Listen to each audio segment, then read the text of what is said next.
4300 तक तो आ ही सकता है, उसके नीचे भी जा सकता है। शनिवार शोध में गोल्ड का एनालिसिस, इस वीक थोड़ी सी गिरावट आ सकती है। तो यहाँ पे हमने पुरानी रेखाएं भी बनाई हुई हैं और पुराने कमेंट्स भी लिखे हुए हैं। आप बताइए कि हमारा एनालिसिस कितना ठीक रहा। मुझे लगता है कि इतना सही नहीं रहा, क्योंकि जो वेव्स हमने बनाई थी उस तरह से गोल्ड ने काम नहीं किया। वैसे हमने पिछले सप्ताह ये लिख दिया था कि ट्रेंड रिवर्सल पॉइंट 4400 का है, तो गोल्ड 4400 पे भी गया और उसके नीचे गिर गया और काफ़ी नीचे गिर गया, करीब करीब 4100 को टच करके आ गया। अब क्या हो सकता है तो वो अभी हम देख लेंगे। लेकिन अगर आप ये समझना चाहते हैं कि वेव्स कैसे बनती हैं, इन पैटर्न कैसे बनता है, हम कैसे आइडेंटिफाई करते हैं कि फर्स्ट लेग खत्म हो गया, सेकंड लेग खत्म हो गया, थर्ड लेग खत्म हो गया है, और ट्रेंड रिवर्सल पॉइंट्स कैसे निकालते हैं, तो आप मेरी जूम क्लास ज्वाइन कर सकते हैं जिसमें मैं ये सारी चीज़ें बताता हूँ।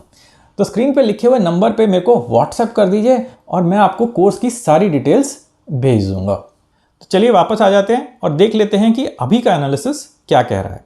तो हमने यहाँ पे ये ब्लू वेव बनाई हुई थी जो हमको लग रहा था कि ऊपर की तरफ जाएगी, लेकिन ऐसा हुआ नहीं। उसके बाद ये रेड वेव बनी जो नीचे की तरफ आ गई, और क्योंकि ये जो ट्रेंड रिवर्सल पॉइंट जो 4400 हमने लिखा हुआ था ये ब्रीच हो गया, तो इसका मतलब ये हुआ कि जो ब्लू वेव थी ये पहले ही ख़त्म हो गई। तो ब्लू वेव कहीं यहाँ पे ख़त्म हो गई और रेड वेव हो सकता है ख़त्म हो गई हो सकता है ना ख़त्म हुई हो, उसकी चर्चा अभी हम कर लेंगे।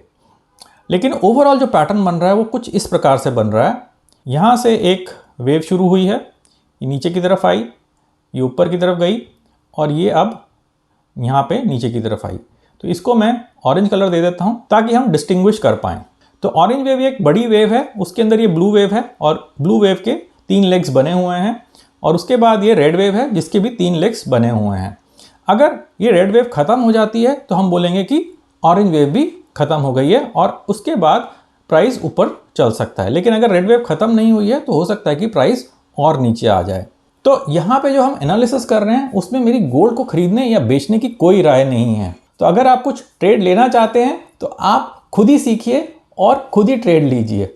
तो यहाँ पे हम वापस आ जाते हैं, देखते हैं कि आगे क्या हो सकता है। ये समझ लेते हैं कि रेड वेव कब खत्म होगी। तो ये मैं पुराने कमेंट्स को अब हटा देता हूँ और इस सप्ताह के कमेंट को मैं ऊपर ले जाता हूँ। तो इस सप्ताह के कमेंट में मैंने लिखा हुआ है दिस वीक प्रोबेबिलिटी 4300। तो इसका ये मतलब है कि अभी जो प्राइस अराउंड 4500 के करीब चल रहा है उसमें गिरावट आ सकती है और प्रोबेबिलिटी ये है कि 4300 तक जाएगा। हो सकता है उससे नीचे भी चला जाए, लेकिन ये थोड़ा सा तो नीचे जाएगा ही, और उसके बाद मेरे को लगता है कि प्राइस ऊपर जाएगा। ट्रेंड रिवर्सल पॉइंट जो है वो है 4600। मतलब अगर गोल्ड का प्राइस 4600 के ऊपर निकलता है, ब्रेकआउट हो जाता है, तो हम बोलेंगे कि ये रेड वेव ख़त्म हो गई है। तो उसमें अभी देरी है। मुझे लगता है कि पैटर्न कुछ इस प्रकार से बनेगा। यहाँ पे वेव का फर्स्ट लेग है, उसके बाद ये सेकंड लेग है और उसके बाद एक थर्ड लेग शुरू होगा। लेकिन अभी जो सेकंड लेग है वो ख़त्म नहीं हुआ है, वो नीचे की तरफ आएगा। तो जैसे कि मैं बोल रहा हूँ कि 4300 तक तो आ ही सकता है, उसके नीचे भी जा सकता है। तो इस वेव का कलर हम ग्रीन दे देते हैं ताकि हम डिस्टिंग्विश कर पाएँ। तो देखते हैं कि ये ग्रीन वेव कैसे बनती है, कहाँ पे बनती है। तो इसके जो ऊपर के लेवल्स हैं वो तभी हम कैलकुलेट कर सकते हैं जब हमारा सेकंड लेग पूरा हो जाएगा। तो अभी के लिए तो यही मान के चलते हैं कि इस वीक थोड़ी सी गिरावट आ सकती है, 4300 तक जाएगा। हो सकता है कि इसी वीक में बाउंस भी मिल जाए और वापस ऊपर चलना शुरू हो जाए। तो ये ध्यान में रखिएगा, अगर 4600 के ऊपर निकलता है तो हम बोलेंगे कि रेड वेव खत्म हो गई है, उसके साथ साथ ऑरेंज वेव भी खत्म हो गई है।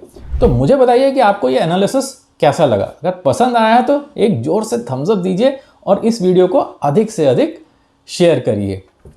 नमस्ते और धन्यवाद।